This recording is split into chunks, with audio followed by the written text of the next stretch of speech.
Amen. All right. So today we are going to look at who is my neighbor. When we think about passages related to missions, or when we think about missions, we think about love.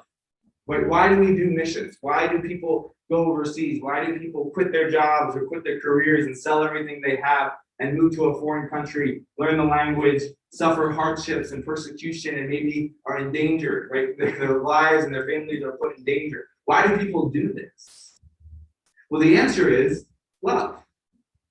Love compels them, a sense of compassion compels them to go and do this act, to do this missions, to do the work of God overseas and even here locally. So we're going to look at this idea of who is my neighbor. We're going to look at the story of the Good Samaritan. But before we do, let's think about this. Let's think about the fact there are 7 billion people in the world. That's a huge number. So many people. And we have to ask the question, who or what should I care about? I mean, every other day, you're seeing a new hashtag trending on Twitter, or you're seeing a new news clip, and it's almost crazy, because it's like this crazy thing happens, and then for 1 week, people are talking about it, and then nobody talks about it every week, because the next week, something else happens that you can talk about. And then the next week, something else happens. And so it's just like, there's so many people in the world, and there's so many people that are hurting and broken and that need help. Who or what should we care about? How should we choose? Because we can't help everybody. What should we do? How do I make a difference? How do you make a difference in the world when there's so many people, there's so many problems, there's so much suffering and pain? How, if we have a heart of love and compassion, do we make a difference? And we'll be looking at that a little bit in today's sermon on this. And so here's one way that the culture says you can make a difference. Hashtags, right? What about hashtag? You see hashtags trending on Twitter, on Facebook, on Instagram, on whatever social media platform you have, right? Hashtag this, hashtag that, make it known, let people be more aware. Now, hashtags, they have their place, right? They're useful in a certain way, right? They raise awareness, they let people know that there's a problem going on. You might see a hashtag and say, wow, I never knew that was going on. Or, oh, wow, there was a flood in India. Like, well, I didn't even know that happened until you saw the hashtag. And so, in a way, hashtags do help us raise awareness. But hashtags are really, really limited in how much they actually help. Because hashtags don't actually change all that much. They raise awareness, this is great, but they don't actually change all that much. And neither does speaking up really loudly, making your voice heard, right? Speaking up for those who need help, or those who are oppressed, or those who are in suffering, or those who are in pain, or going through hard times. Right? Speak up on their behalf. Again, is it important? Yes. Does it help? Well, yes. But does it actually do what it's sometimes thought of doing, of actually making a difference and changing people's lives and helping people in a real way? Maybe not. And that's because we can say words without actions are meaningless. Words without actions are meaningless. James in the Bible, James, he writes this. He says, it's like if you go up to somebody who's hungry and you look at them and you say, brother, be filled. And then you walk away. Or you go up to somebody who's cold and like freezing to death and you say, hey, yo, sister, be warm. And then you walk away. It's absurd. It's like, what? You're not making a difference. Your words, your encouragement to them to just all of a sudden be filled with food doesn't actually do anything. You actually have to give them food. Right? And so James understands that he says faith without works is dead. In other words, he says, look, these high ideals that we have, these beliefs that we have, these encouragements that we have, those are all really worthless unless we back them up with actions. Let's go another way. Money. That usually follows the call. They say, oh, here's this big problem around the world. Here's a GoFundMe. Right? Or here's this missionary that needs help. Let's take up a collection. Again, is it good that we give them? Of course. People can't do the work of the ministry. Pastor Sunil can't help the thousands of people that he's helping in India if we don't support them financially. And we're supporting missionaries all around the globe financially. We're able to do things that I can't do, right? I can't be a pastor in India right now, right? I don't know the language. I don't know the culture. Pastor Sunil is a much better Indian pastor than I could ever dream of being. And so it's great that we support them financially. However, there is a limitation. Because money without relationship does not transform. So notice it's the mission of CBMC to give money to those missionaries who are helping people one-on-one. We're not just throwing money out there at any problem. We're saying, no, we're going to give money to missionaries who can build relationships and make differences in people's lives. And so when we think about these cultural ways that you've been told, hey, you can make a difference, we can say, okay, yeah, they have some worth to them. Hashtag, speaking out, giving money. These are all really important in ways that we can participate with what God is doing around the world. They're all really important, but they all have serious limitations. And they all can be a cop-out. They can be a cop-out. Because it's really easy to go on Twitter and just copy and paste the hashtag. Like, that takes no work. It takes nothing of me. It barely even takes any time. Like, it's like 2 seconds of my day. And maybe I'm like, oh, wow, I really care about that. I have this compassionate feeling. I make the post. And then I go eat lunch. Or maybe we speak out and we say, oh yeah, all about this, and we say, oh, it's so bad, and what's happening over here. Or even when we think about abortion, and we're like, wow, Planned Parenthood is like 2 blocks away from us right now, and like millions of babies each year are being aborted, and like how awful that can be. And then we just, oh, let's grab some food. Hungry. Right? So we can get into this way, and we say it's almost an easy way out. And Jesus never called us to an easy way out. He called us to love. And love isn't easy. Love is difficult. Love is hard. And somebody's in the Bible came up to this really hard realization of how difficult love is. Let's read about this guy, this lawyer. And now when we say lawyer, not think of lawyer in our context. When we think of lawyer in the Bible, is somebody who knew the Old Testament law perfectly. Right? They had it memorized, the whole Old Testament. They could just quote it. Anything you wanted, they could quote it. They knew it, they understood it. They were the ones people went to and say, okay, what does this commandment mean? Does this commandment mean this, or does it mean this? They were the specialists in the law. And so this lawyer says, and behold, the lawyer stood up to him, this is Jesus, to put him to the test. So it wasn't a sincere question. This lawyer was saying, okay, I'm going to trick Jesus to get him to saying something that we can all get up on his grill for. And so he says, teacher, what shall I do to inherit eternal life? Again, it's kind of a controversial question, right? Different lawyers would argue. It's what he's hoping that Jesus will do is he'll say something, and then people who disagree with him will attack him. So he's like, all right, I'm going to trick Jesus. But Jesus can't be tricked, right? It's really hard to trick somebody who's God. You can't trick God. And so Jesus flips it back on him and says, hey, what is written in the law? How do you read it? What do you think you need to do to inherit eternal life? And the lawyer answered, you shall love the Lord your God with all of your heart, with all of your soul, with all of your strength, with all of your mind, and your neighbor as yourself.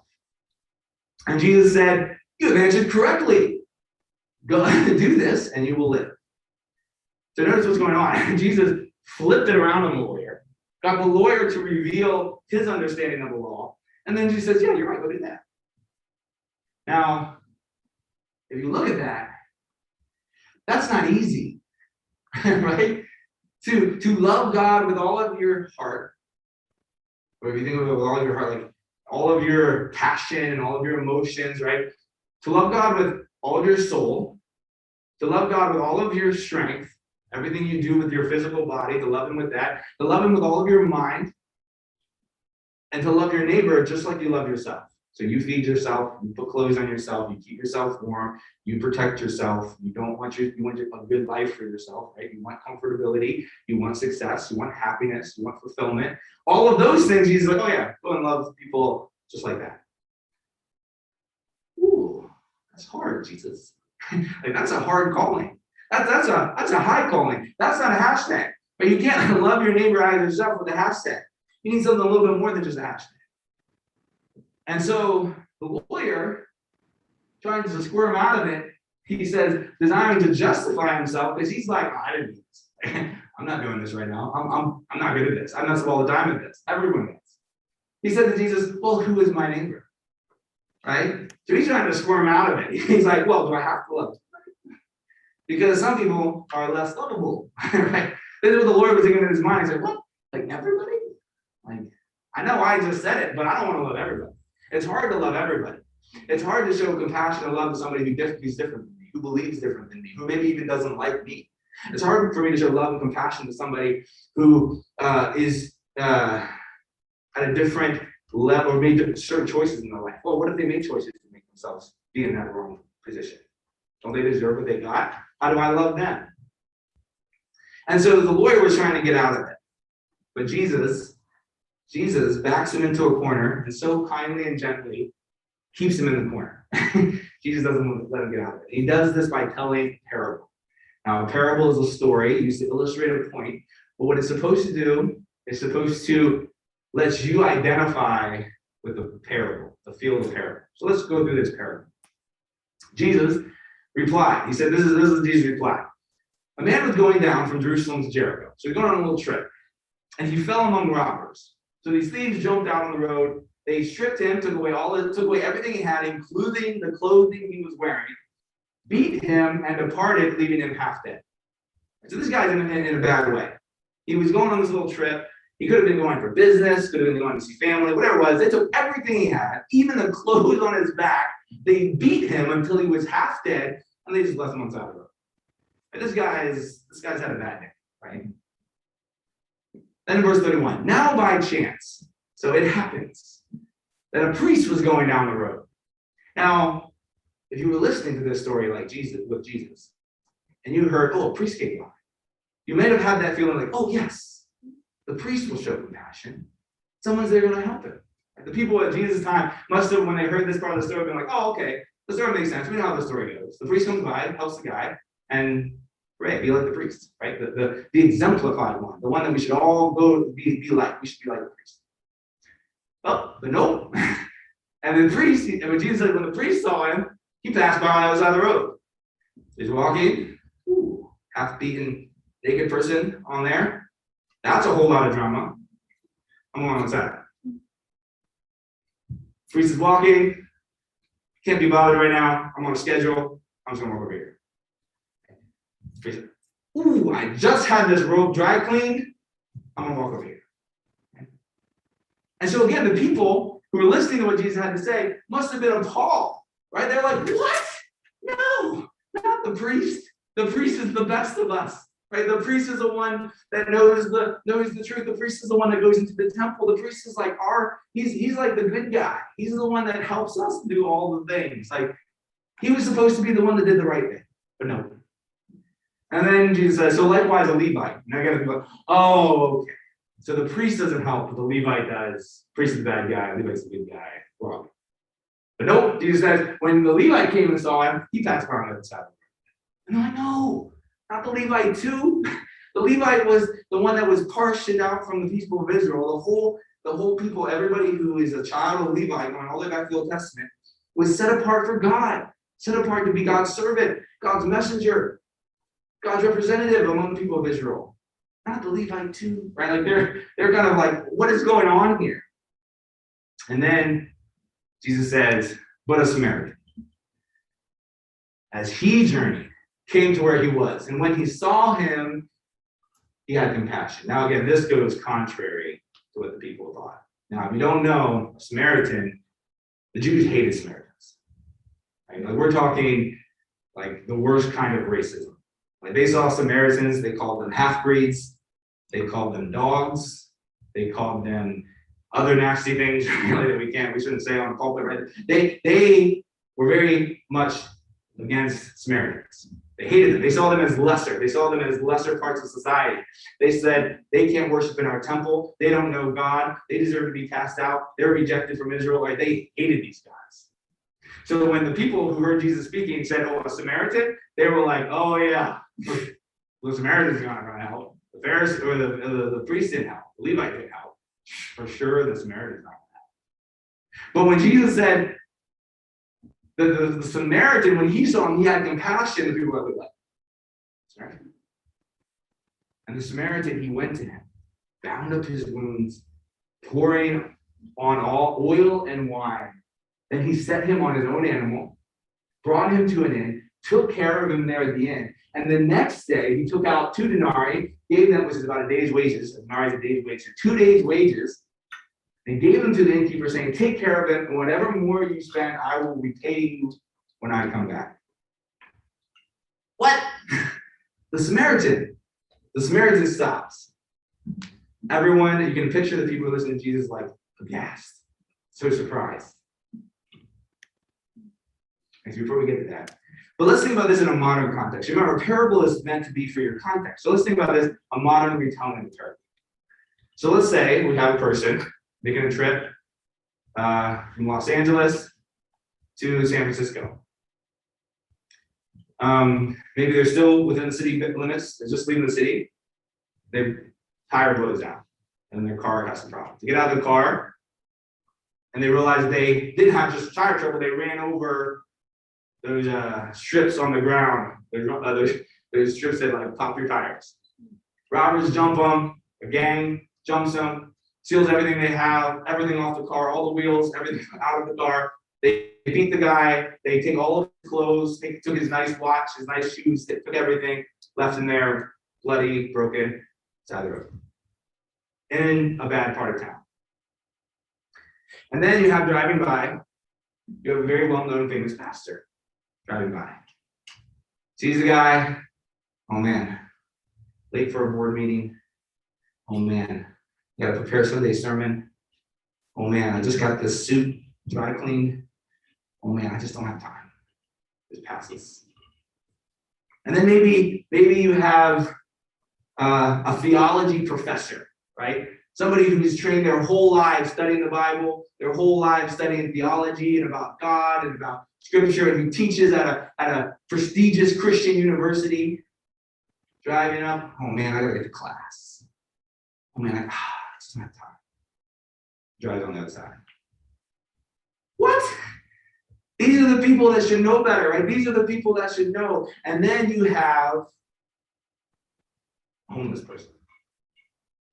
Their little cart full of everything they own, pushing it on the street. They come to this guy. A homeless person sees them, has compassion, puts them onto their cart, pushes them miles to the local hospital, and drops them off. And as they leave, the homeless person pulls out their little bit of money they made working 2 days in the hot sun, asking people for help. And he gives all that to the man. That's the modern retelling. That's the kind of feeling Jesus wanted to evoke in us. Where maybe the pastor, the spiritual leader, maybe the big teacher of the Bible, maybe they didn't have compassion. They didn't show compassion to the one that was hurt. But the homeless drug addict who was struggling, couldn't find a job, he was dirty, probably smelled, hadn't taken a shower in weeks. This person had compassion and stopped. And so Jesus is really pushing this. He's saying, look, when you think about love and compassion, when you think about this question, wow, who is my neighbor? Well, think about the Samaritan. So Jesus says, he asks the lawyer. Again, he's not letting the lawyer off the hook. He pushes the lawyer and says, which of these three, the priest, the Levite, or the Samaritan, proved to be a neighbor to the man who fell among the robbers? Who was this guy's neighbor? And the lawyer said, the one who showed him mercy. Jesus says, you go and do likewise. And so Jesus took this man, because this lawyer was feeling this, oh man, but there are a lot of people I don't want to show compassion to. There's a lot of difficulty in showing compassion, right? Compassion takes action. Compassion costs something. Compassion is a continual process, right? To love someone, to love your neighbor, like the Samaritan loved the neighbor, right? He didn't just look at me, oh, that's poor guy. I'll pray for you. You know, he took action. He picked them up, dusted them off, probably got blood all over his own clothes, right? Took his own bandages and wrapped the guy's wounds up as best he could, put him on his own horse and drove him, or donkey or whatever he had, took him to an inn. It cost him something, like he had to pay the innkeeper to let the guy stay there and to get rested and well. And then he said, not only that, but I'll come back like a couple days from now and make sure he's okay and give you more money if you need it. It was like this continual process, right? The Samaritan didn't cop out. The Samaritan didn't say, oh, I'll leave it to somebody else. The Samaritan had compassion and moved with compassion, showed love. And this was Jesus then call. He said, okay, if that's the person who showed his neighborly love, then go and do likewise. And so when we ask this question, who is your neighbor? Who is your neighbor? Because again, there are so many difficult things in the world. You could get overwhelmed with all the things. And sometimes it's very easy to think, man, if I just stick to hashtags, maybe I can hashtag everything. Because you know, it's hashtag everything. Or maybe if I'm just sticking to speaking out, speaking is pretty easy and quick, maybe I can speak out about everything. Or money, maybe I can just, maybe if I get a great job and get a great security, then I can just give money to every cause. But when we think about who is our neighbor, I love this quote from St. Augustine of Hippo. Now, again, this is, just a little bit of a proof about how the gospel works. This guy lived in the 4th century in Africa, writing about God and his experience of God. When I read his book, I was like, man, he's speaking to me. And this was like 1,500 years ago. And it hit me right in the core. But it is something he said. He said, further, everyone is to be loved equally. Right? So you do love everybody equally. But since you cannot do good to everyone, you are to pay special regard to those who by accident of time, remember, the feast was happening, you walk by, or place or circumstance are brought in closer connection. So what Augustine is saying, okay, you can't help everybody, so help the person right in front of you. Right? Help the person right in front of you. Missionaries, we have missionaries in different places. Okay, if you can support them, they're doing the frontline work, so help them. Or, oh, hey, Alhambra High School is right across the street. Why don't we reach out to them? Oh, the community in Alhambra is like, there's people living right next to our church who may need help and might need nice clothes. Well, let's do a clothing outreach and help them. And so this idea of, well, let's have compassion. Again, that hashtag is so easy because I'm sitting behind my computer screen and compassion calls us to get in there and say, okay, well, who's right in front of me? At school, who's right in front of me? Who's the person who sits alone at lunch that I walk by to my table with my friends? Who's the person that gets bullied that I pass in the hallway? But who's the person that is alone, maybe doesn't have any friends that I just kind of walk past every day? But who's the person right in front of me that I can show compassion to, that I can take action to help, that I can give, if it costs me something, that actually makes it hurt a little bit to help, and also that is continued, that I will commit to. And so when we think about missionary work, we think about missions, this high calling to missions is this beautiful call. And it sounds hard, right? It is difficult. It is hard to be compassionate, to love, to serve others. But it's a beautiful call because when we actually love people well, when we actually show compassion, that's when we truly experience the love of God. That's when we truly experience the kingdom of God. Not that we're working to earn God's approval, right? Not that we're doing that. But when we serve, when we love like Jesus loved us, that's when we experience the full reality of the gospel, the full fulfillment of life. When we show care and love to those around us. And the beautiful thing is that it's eternal. You can't take money with you. You can't take cars with you. You can't take clothes with you when you die. When you get to the eternal kingdom with God in heaven, you can see people. Wow, what? You're there. I remember helping you. I remember being friends with you in high school. I remember giving you a kind word, asking how your day was, learning your name. And you have people who will come up to you and say, what you did made a difference in my life. So I would encourage you. Who is your neighbor? The person right in front of you. Who's right in front of you? Well, in Missions Conference, we're focusing on our missionaries. Together with missionaries, making a difference. We can help our missionaries make a difference around the world. And so we have the beautiful ability to have India right in front of us as a way we can help and support. Because all the money we make from this clothing outreach will go directly to missions. Or maybe you make an allowance and you want to give part of that to missions this next year. Or maybe you want to get like a job around your neighborhood. I used to mow lawns when I was 12, 13, mow some lawns, get some money, and give some money to missions next year. That's a way you can help somebody who's right in front of you for missions. Also, the clothing outreach, helping outreach to Alhambra High. I've been meeting up with some students from Alhambra High, talking to them. They don't know God, they don't know the gospel, meeting with them, trying to get them, just being friends with them, showing them God's love, and hopefully inviting them in to join us. And so those are ways that we can all participate with God in the gospel what he's doing in the world around us. So I would encourage you, as we go through Missions Conference, to think about this. Who is my neighbor? Who's the person right in front of me that I can reach out to?